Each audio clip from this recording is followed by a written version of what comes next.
আসসালামু আলাইকুম। কেমন আছেন সবাই? যারা ইরাকে আসার জন্য চেষ্টা করছেন তাদেরকে একটা মেসেজ দেওয়ার জন্য ভিডিওটা বানানো। আপনারা সবাই জানেন যে দীর্ঘদিন যাবৎ ইরাকে ভিসা বন্ধ ছিল এবং অনেকেই আসার জন্য চেষ্টা করছে, আসতে পারে নাই, অবৈধ পথ অবলম্বন করছে।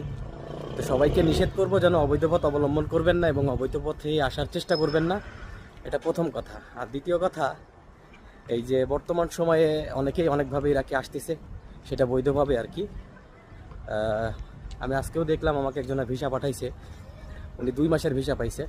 তো এমন 2 মাস 3 মাস মানে ভিসা হইলেও সমস্যা নাই। তো আশা করা যায় সামনের দিনে আর কি খুলবে ভিসা। অলরেডি মানে অনেকেই ঢুকে পড়ছে বা ঢুকতেছে। আপনারা চেষ্টা করবেন এই ধরনের অবৈধ পথ যেন অবলম্বন করবেন না, আর একটু ধৈর্য ধরে কাজ করেন।